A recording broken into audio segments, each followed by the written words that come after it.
Hey everybody, what's up? Welcome back to the channel, and here we go. All of the various Ectos together for the first time. Um, Getting these staged up, it was pretty crazy to see the different versions all together. A lot of work went into each car, a lot of money, of course, in pick-a-brick orders, and these are the more famous ones, and then of course you guys have seen in past videos I do have my fantasy 1A sitting over here still, so that's 6 total cars that I've done. And this is just going to be kind of an overview. If you guys want to see a little bit more what went into each car individually, go check out the series, the different series that I did on these. Each one kind of has its own build video, except for Afterlife and Frozen Empire. Those two I built at the same time. But other than that, all the others were built kind of in their own video series. But it is super cool to see all of them together. I really wish I could have the proper markings on some of these, especially like the 1A having the Ghostbusters 2 logo, but I just don't have the means of making those or having those printed. I can't seem to find anybody who's willing to help me out with that, so but either way, pretty cool. So as you guys see, we start off with the original Ecto-1 in all of its glory. True and simple, really good looking car. And then of course we go to the Ecto-1A from Ghostbusters 2. Very cool version with all of the extra stuff on the rack, and the striping and stuff like that. And then my most recent one that I finished that you guys saw was the Ecto-1B from the video game. That was not on my list of cars to do, but I had enough people want me to do it, so I went ahead, took a lot of time, found some photos from the game, and modeled the car the best I could off of those. Some subtle differences here and there from the original Ecto and the 1A. Kind of that hybrid mix that they made for the video game with the Super Slammer up top there. Pretty cool. And then of course we have the kind of beat up, more faded, rusty Afterlife version. I talked about this in the video that I did of it. You guys can see I have like faded blue lights on it. Some parts are done in gray for a fade. There's a lot more rust stickers on this. I basically worked off of pictures of the real car and put the rust on that way, and did not use how the instructions wanted me to. Just because I had so many of these sets, and these sets all came with the stickers, and of course I didn't use those stickers on any of these because these were all modified for different versions, but I had plenty of stickers to work with when I finally did come time for the Afterlife version. And then of course the newer version, the Frozen Empire, a little bit more classy, still has the gunner seat on it, the suicide door for the gunner seat, so really cool. Couple of differences. Up top has a little drone dome up top, a couple other little things here and there. Really cool though. And it's just so cool to see all the different versions together. I love them. It was really fun doing all these. I ended up doing a lot more than what I originally intended on doing. When I first started out on this project, it was just going to be the Ecto-1, the 1A, Afterlife, and Frozen Empire. And then I decided to do my 1A fantasy version. And then I had enough people request the 1B. So we did that version. So it's definitely cool to have all the different versions. Like I said, this was extremely time consuming. This was a multi-year project, working these in between other projects and then just funding these projects out of my own pocket. A lot of money in just the kits themselves were not super cheap. They weren't super expensive, but they weren't cheap. And then, of course, the pick-a-brick orders, which sometimes were more expensive than the set itself. So a lot of money, a lot of time wrapped up into this, but definitely a passion. I love Ghostbusters. I love the Ecto-1. So this was really cool, fun stuff to tackle, and had a lot of fun with it. I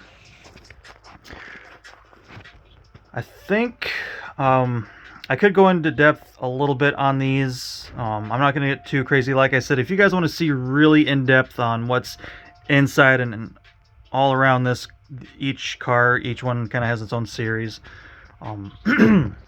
Something cool that I did with the Afterlife one was I actually did make the engine rusty and faded, and it gives it kind of a nice contrast when you guys look between the clean restored engine versus the unclean unrestored engine.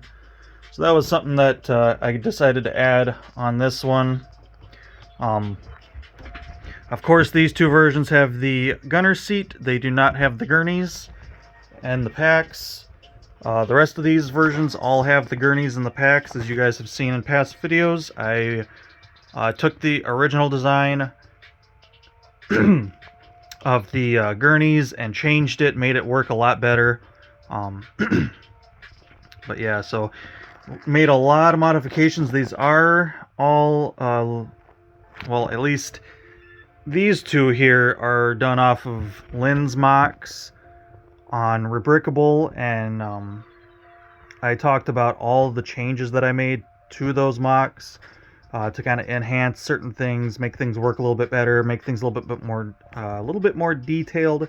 I'm very detail oriented, and I tried to pack as much detail inside and out. Took a lot of time with the racks.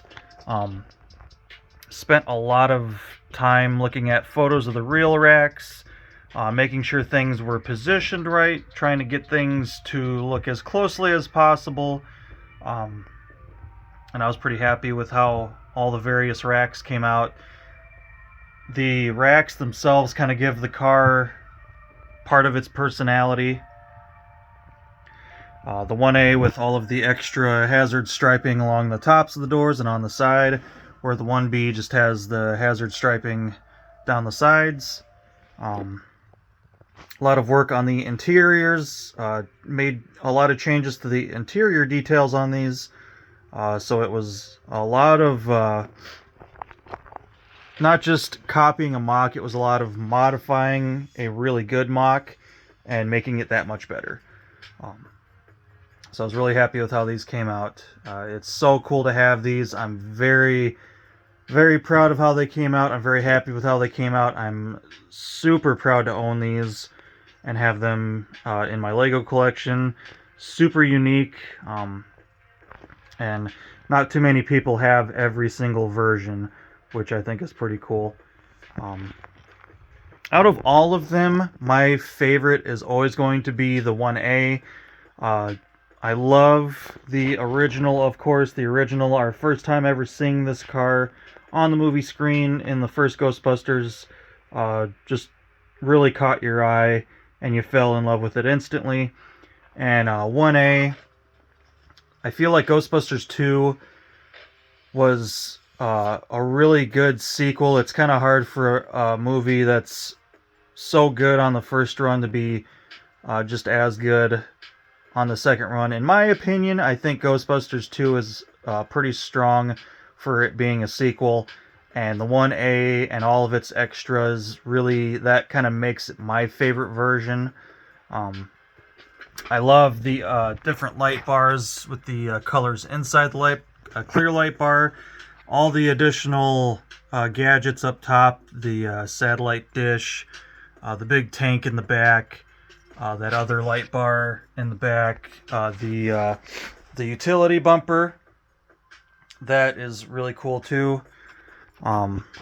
So yeah, the 1A for sure in my eyes is my favorite version. Um, Let me know what your favorite version is out of all of them. Do you like the original? Do you like the second? Do you prefer the game one? Do you like how they kind of brought it back in Afterlife? And do you like how they fixed it up in Frozen Empire? Which one's your favorite? Um, I'd like to know, so leave me a comment on which version is your favorite. But for me, it's always going to be the 1A. The 1A was just kind of classy, a little bit more crazy. Loved it. And initially that's why I wanted to make my my 1A fantasy, and I am going to bring that over here. So I'll set you guys down for a second.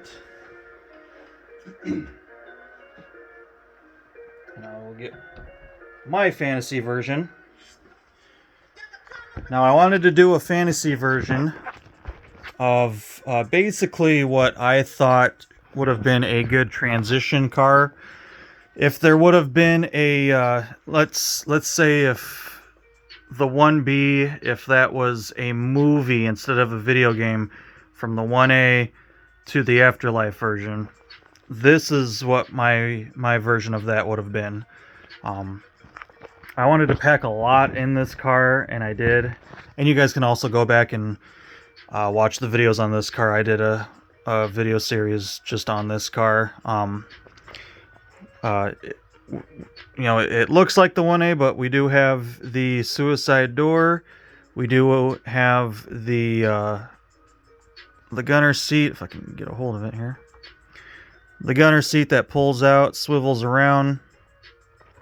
But unlike those two versions, we still have the gurney and all the packs. So ideally we have a total of 5 proton packs, the 5th one being in the gunner seat itself. Here you guys can pull my gurney out, fold the wheels down as I'm pulling it out.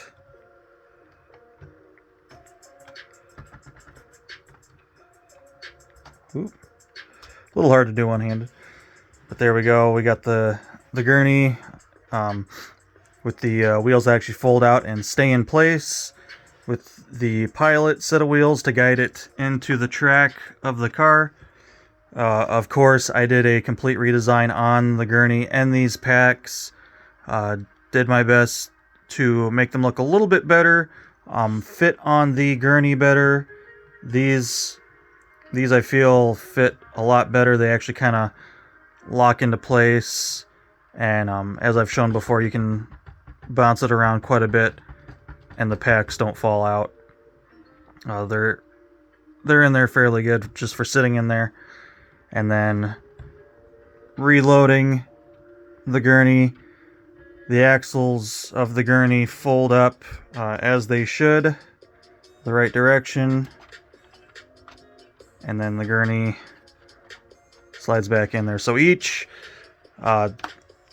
this car, the original, the 1A, and the 1B all have my redesigned packs and gurneys in them. I'm going to make a couple extra packs just to kind of toss in the backs of these cars. But yeah, so this one kind of had everything. So it was, I basically built this as a transition from Ghostbusters to, this is my rendition of that if they would have made another movie. So that's why I call it the 1A Fantasy, because it is just a fantasy build. It is not anything that actually existed, but it would have been cool if it would have.